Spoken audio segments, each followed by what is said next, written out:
नमस्कार, बहुत स्वागत आपका अनादि टीवी पर। मैं हूं आपके साथ पारुल। खबरों की शुरुआत करेंगे बड़ी खबर के साथ और इस वक्त बड़ी खबर आपको बता देते हैं रायपुर से, जहां पे जो आसपास लोग हैं उनसे आप बात करने की कोशिश कीजिए। क्या वहां पर काम करने वाले लोग मौजूद थे या खाली प्लांट पड़ा हुआ था? आग लगने का कारण कुछ बता पा रहे हैं?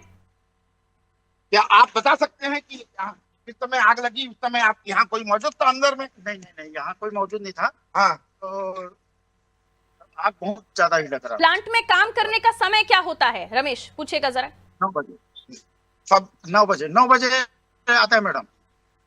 9 बजे 9 बजे से 9 बजे से। और आग हुआ है। आग बताया जा रहा है कि आग 8:15 बजे सुबह से लगी है। अब एसडीएम साहब भी पहुंचे हैं। अभी एसडीएम साहब भी पहुंचे हैं। देखेंगे आप, एसडीएम साहब अपनी कार से उतर रहे हैं। अभी एसडीएम साहब, बिल्कुल, एसडीएम भी पहुंच गए हैं। यानी अब जो प्रशासन है उसने भी यहां पर मोर्चा संभाल लिया, ये माना जा सकता है। आग बुझाने का जो प्रयास किया जा रहा था वो कहां तक पहुंचा है, उसके बारे में कुछ जानकारी?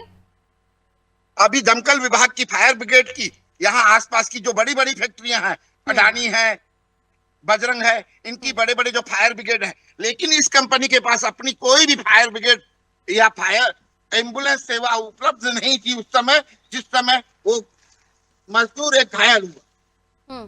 यानी एम्बुलेंस भी उपलब्ध नहीं है इस जो प्लांट है उस कंपनी के पास। उसके अलावा आपने बताया खुद का इनके पास फायर ब्रिगेड भी नहीं है, और बगैर इन तमाम चीजों को आकलन किए हुए ने परमिशन कैसे दी जा रही थी, किस तरीके से ये संचालित हो रहा था? यानी प्रशासन की नाक के नीचे नियमों का उल्लंघन हो रहा था, ये कहा जाए?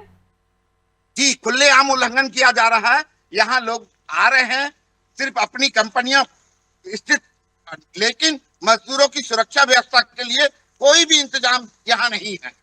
बिल्कुल, मजदूरों का जीवन उन्हीं के हवाले छोड़ दिया गया है। किसी तरह की कोई व्यवस्था यहाँ पर दिखाई नहीं दी, और अगर समय रहते इस प्लांट में आग लगने से बचा लिया जाता, क्योंकि अभी ये भी नहीं पता चल पा रहा है ना कि प्लांट के अंदर कोई था भी नहीं था जब ये आग लगी, और अब वहां उनकी स्थिति क्या बनी हुई है? उस समय ये अच्छी बात, सबसे अच्छी है कि उस समय कंपनी में बहुत कम लोग थे।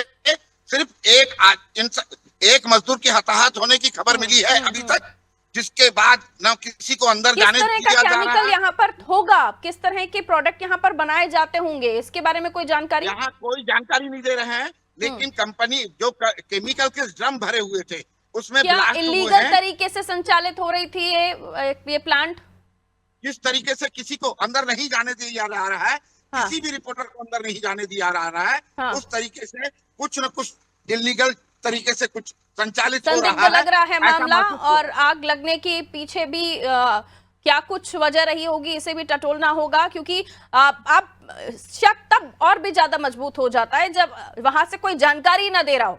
ठीक है, आप नजर बनाए रखिएगा रमेश, कुछ और अपडेट हो तो प्लीज दीजिएगा। फिलहाल शुक्रिया जानकारी के लिए। तो रमेश, हमें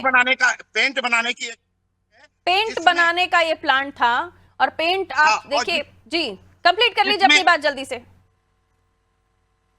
जिसमें एक बॉयलर में विस्फोट हुआ, उसके बाद आग लगी बताई जा रही है। बॉयलर में विस्फोट कैसे हुआ, ये अभी तक कोई भी इस तरीके से कोई भी जानकारी यहाँ का जिम्मेदार लोग नहीं दे पा रहे हैं। ठीक है, आप नजर बनाए रखिएगा, जो भी अपडेट हो दीजिएगा। फिलहाल शुक्रिया जानकारी के लिए। तो रायपुर का ये केमिकल प्लांट है जहां पर काफी भीषण आग लगना बताया जा रहा है। यहाँ पर किसी भी तरह की कोई सुविधा मजदूरों के लिए नहीं है। उनकी सुरक्षा से जुड़े हुए कोई उपकरण यहाँ पर मौजूद नहीं है, चाहे वो एम्बुलेंस की बात हो, क्योंकि यहाँ जब एक मजदूर जो इसमें जिसकी स्थिति खराब हुई उसे एम्बुलेंस ले जाने के लिए नहीं थी। फायर ब्रिगेड यहाँ इस प्लांट के पास अपने नहीं है। नियमों का उल्लंघन करके कहीं ना कहीं ये प्लांट संचालित हो रहा था, और गनीमत ये रही कि सुबह के समय पर यह आग लगी है तो कोई लोग बहुत ज्यादा यहाँ मौजूद नहीं थे।